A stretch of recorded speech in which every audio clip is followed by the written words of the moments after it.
नमस्कार, यूपी तक के मॉर्निंग शो सुर्खियां में आपका स्वागत है।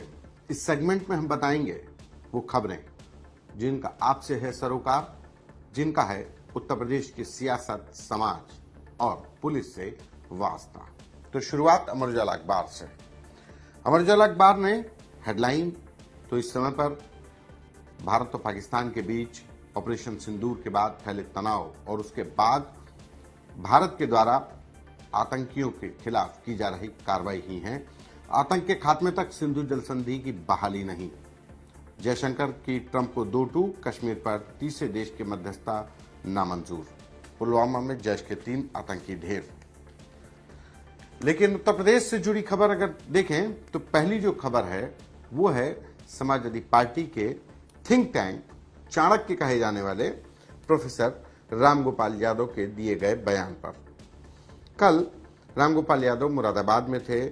वहां पर एक मुलायम सिंह यादव की मूर्ति का अनावरण करने के दौरान उन्होंने एक भाषण दिया। भाषण में उन्होंने कहा कि एयर चीफ मार्शल और व्योमिका सिंह, विंग कमांडर व्योमिका सिंह, एक तरीके से इस पूरे ऑपरेशन सिंदूर के दौरान व्योमिका सिंह ने जिस तरीके से तटस्थता के साथ एयरफोर्स या पूरी भारतीय सेनाओं का प्रतिनिधित्व किया, देश की बेटियों का मान बढ़ाया, उनकी जातिगत टिप्पणी की है प्रोफेसर रामगोपाल यादव ने।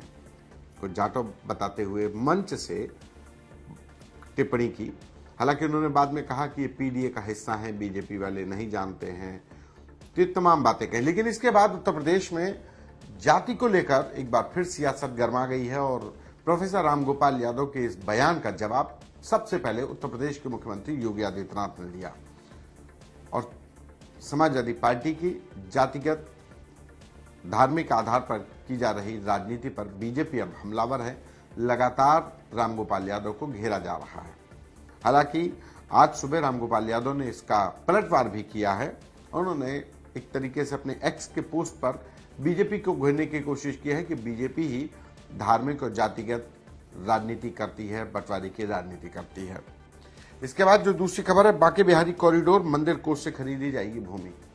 बांके बिहारी कॉरिडोर में बीते दिनों लगातार भीड़, साल 2022 में मंदिर परिसर में भीड़ में भगदड़ मच गई और जिसके वजह से एक हादसा हुआ। इसके बाद उस मंदिर परिसर के कॉरिडोर को बढ़ाने के लिए एक प्रस्ताव तैयार हुआ और उस पर इलाहाबाद हाई कोर्ट के बाद अब सुप्रीम कोर्ट ने भी आदेश दे दिया है।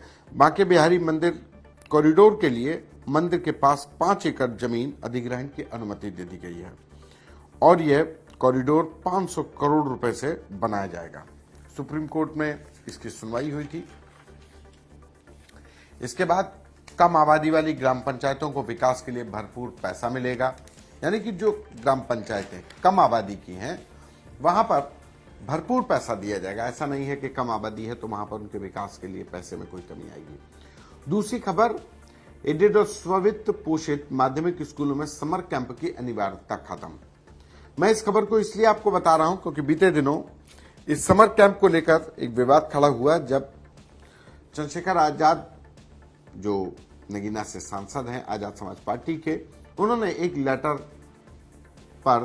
लेटर को एक्स पर पोस्ट किया और कहा कि किस तरीके का समर कैंप है। दरअसल अयोध्या के रामायण व वेद विज्ञान अंतर्राष्ट्रीय संस्थान के जो डायरेक्टर, उन्होंने सभी जिलों के बीएसए को एक पत्र लिखा कि इस समर कैंप जो आयोजित हो रहा है उसमें रामायण से जुड़े पात्रों की वेशभूषा, उनका चित्रकला, उनसे सामान्य ज्ञान, वेद ज्ञान, रामायण का वाचन, रामायण का गायन, ये तमाम चीजें भी कराई जाएं। दरअसल सरकारी स्कूलों में समर कैंप का आयोजन हर साल होता है, इस बार भी किया जा रहा है और ये संस्कृति विभाग उत्तर प्रदेश का करवा रहा है। इसी को लेकर यह हुआ कि समर कैंप में बच्चों को धार्मिक शिक्षा दी जाएगी। लेकिन अब एडेड व स्ववित्त पोषित, यानी कि जो एडेड हैं, सरकार से फंडेड हैं या सेल्फ फाइनेंस स्कूल हैं, जो यूपी उत्तर प्रदेश सरकार के स्कूल हैं, वहां पर समर कैंप की अनिवार्यता नहीं होगी कि समर कैंप करना जरूरी नहीं होगा। वो लोग स्कूल मैनेजमेंट, बच्चों की सहमति और अभिभावकों की सहमति, तीनों की सहमति के बाद ही समर कैंप लगेगा। लेकिन राजकीय स्कूलों में, जो गवर्नमेंट के स्कूल हैं, 6th और to 8th क्लास तक के बच्चों के जो क्लासेस हैं, वहां के बच्चों की ये समर कैंप लगेगा जो 21 मई से शुरू होगा। तो अब ये अनिवार्यता खत्म हो गई है जो सेल्फ फाइनेंस या गवर्नमेंट एडेड स्कूल हैं। इसके बाद उत्तर प्रदेश सरकार ने कल एक महत्वपूर्ण फैसला दिया कि सभी जिलों में सिविल डिफेंस के जरिए सुरक्षा तंत्र मजबूत होगा। दरअसल ऑपरेशन सिंदूर के बाद जिस तरीके से हालात पैदा हुए तो भारत सरकार ने आम जनमानस को भी एक अप्रिय स्थिति, अगर जैसे हवाई हमला हो या किसी भी तरीके का ड्रोन अटैक हो, तो ऐसी परिस्थिति में या नहीं भी हो लेकिन अगर एहतियातन सायरन बजे, इमरजेंसी हो तो कैसे नागरिकों को बिहेव करना चाहिए। अगर वो फ्लैट्स में रह रहे हैं, गांव में रह रहे हैं, कॉलोनी में रह रहे हैं, कैसे वो बचाव करें, इसको लेकर एक मॉक ड्रिल पूरे देश में कराई गई और सिविल डिफेंस के लोगों ने ये कराई। लेकिन सिविल डिफेंस एक ऐसा विभाग जो एक तरीके से डिफंक्ट है, जो अक्सर हमें और आपको त्योहारों पर पुलिस के साथ ट्रैफिक भीड़ को कंट्रोल करते समय दंगा फसाद में राहत सामग्री को बांटते हुए ही नजर आता है। पीले कलर की जैकेट पहन के ये सिविल डिफेंस के लोग पुलिस फोर्सेस के साथ, एडमिनिस्ट्रेशन के साथ कंधे से कंधा मिलाकर काम करते हैं। लेकिन उत्तर प्रदेश में ये सिविल डिफेंस 15 जिलों में सिर्फ एक्टिव था। अब उत्तर प्रदेश सरकार ने कहा है कि ये सभी 60 जिलों में भी एक्टिव किया जाएगा, यानी कि अब उत्तर प्रदेश के सभी 75 जिलों में सिविल डिफेंस के सिस्टम को मजबूत किया जाएगा। सिविल डिफेंस के लोग एक तरीके से मित्र पुलिस का एक चेहरा होते हैं, कम्युनिटी पुलिसिंग का ये हिस्सा है कि वो प्रशासन और पुलिस के साथ मिल करके समाज के बीच सामंजस्य बैठाते हैं, अप्रिय स्थिति में कानून व्यवस्था को बनाए रखते हैं, शांति व्यवस्था को बहाली में एक महत्वपूर्ण योगदान देते हैं। अब इस व्यवस्था को मजबूत करने की बात की जा रही है, उत्तर प्रदेश सरकार ने फैसला लिया है। उसके बाद एनबीटी की नवभारत टाइम्स ने ये बड़ी दुर्घटना भी थी। कल लखनऊ में मोहनलालगंज किसान पथ मोहनलालगंज थाना क्षेत्र के पास बिहार के बेगूसराय से दिल्ली जा रही एसी बस में आग लग गई और इस आग लगने के हादसे में 5 लोगों की जान चली गई, जिसमें 2 महिलाएं, 1 पुरुष और 2 बच्चे थे। हादसा इतना भीषण था कि लोग बस में सो रहे थे। सुबह करीब 5 बजे का हादसा है। लोग सो रहे थे, अचानक बस के अंदर धुआं और धुएं के साथ आग की लपटें उठी और इतनी तेज लपटें उठी कि लोग बस से बाहर नहीं निकल पाए और बस के अंदर ही फंस गए। इमरजेंसी जो गेट था वहां पर चेयर लगी हुई थी, यानी कि वहां पे सीट बनी हुई थी, तो इमरजेंसी गेट भी नहीं खुला और जिसकी वजह से 5 लोगों की दर्दनाक मौत हो गई। ये सारे लोग बिहार के बेगूसराय से दिल्ली जा रहे थे। सबसे अहम बात कि ये जो बस थी ये बागपत आरटीओ से रजिस्टर्ड थी, बागपत आरटीओ ऑफिस में, और इसके जब प्रपत्र जांचे गए तो पता चला कि ये एक स्पेशल परमिट होता है। स्पेशल परमिट बसों का दिया जाता है जब किसी बस को शादी, बारात, ब्याह के लिए कहीं दूसरी जगह जाना होता है तो ये स्पेशल परमिट दिया जाता है। तो ये स्पेशल परमिट 10 मई से 16 मई यानी कि कल हादसा हुआ, आज तक का ये परमिट था और कल ही ये बस वापसी कर रही थी। तो स्पेशल परमिट पर ये बिहार गई थी और बिहार से वापसी के दौरान ये हादसा हुआ। इसमें कैपेसिटी से ज्यादा यात्री भरे थे। अब उत्तर प्रदेश सरकार एक बार फिर इस मामले में जांच कर रही है कि ये कैसे हुआ हादसा। इसके बाद जो खबर महत्वपूर्ण है, गर्मी बढ़ता जो पारा है उत्तर प्रदेश में लगातार बढ़ता जा रहा है। गर्मी का प्रकोप बढ़ रहा है। आज 44 डिग्री सेल्सियस तक पारा होगा। नौतपा 25 से दिन ब दिन बढ़ेगी तपिश। नौतपा का मतलब कि जो खगोल शास्त्र के अनुसार या जब सूर्य पृथ्वी के सबसे नजदीक होता है और उस समय जाहिर सी बात है कि सबसे ज्यादा एक तपिश महसूस होगी, वो नौतपा कहा जाता है। 9 दिन का ये होता है पूरे चक्र में।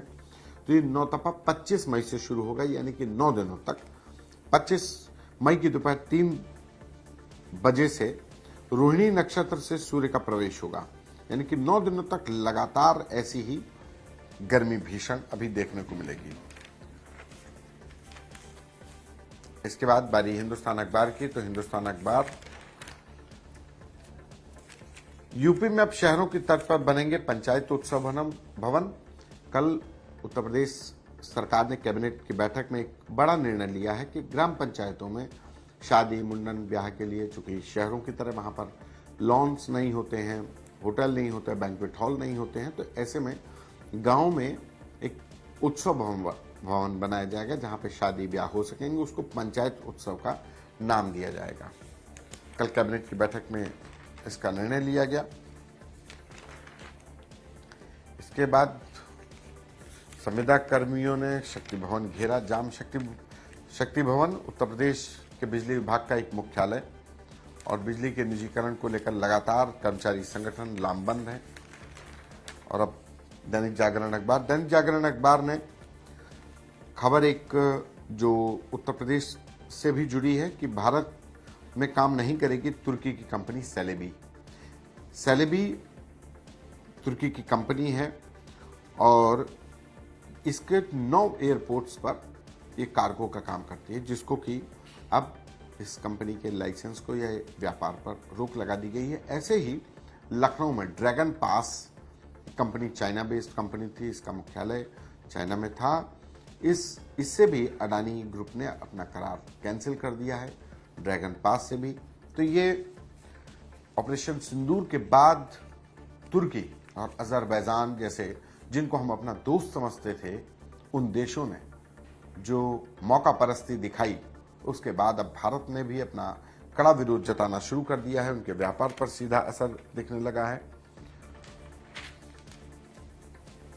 इसके बाद कैबिनेट ने ऑपरेशन सिंदूर के लिए पीएम और सेना का जताया आभार। कल कैबिनेट की बैठक में आभार प्रस्ताव भी पारित हुआ था। और इसके बाद अब बारी टाइम्स ऑफ इंडिया अंग्रेजी अखबार की। CM Yogi slams Ramgopal's caste remarks on wing commander Vyomika Singh. Government withdraws security nod to Turkish handler at 9 airports. जो 9 एयरपोर्ट हैं जो तुर्की की कंपनीज का हम जिक्र कर रहे थे, सेलेबी, जहां पर ये हैंडलिंग कर रही है, baggage handling, cargo handling, Delhi, Mumbai, Bengaluru, Hyderabad और चेन्नई, अहमदाबाद, गोवा, कोचीन एंड कन्नूर, यहाँ के एयरपोर्ट्स पर कार्गो का काम कर रही थी। वहीं Adani group scraps partnership with China based firm. Dragon pass, a global airport lounge access provider founded in 2005, and its Dragon Pass Company Limited headquartered in Guangzhou, China, with additional offices in Beijing, Shanghai, Hong Kong, Singapore and Manchester of United Kingdom. The company is registered as a Dragon Pass International Limited in UK and its registered office at Altrincham of Great Manchester. तो जिस company के साथ करार cancel किया गया है वो चाहे तुर्की के राष्ट्रपति की बेटी की कंपनी हो, बताया जा रहा है कि उनकी कंपनी है, और दूसरी चाइना बेस्ड जो ड्रैगन पास कंपनी थी उसके साथ भी करार को कैंसिल कर दिया है। तो ये थी आज की प्रमुख खबरें जिनका था आपसे सरोकार, जिनका जानना आपके लिए थे जरूरी। यूपी तक में आज इतना ही। दीजिए मुझे इजाजत। नमस्कार।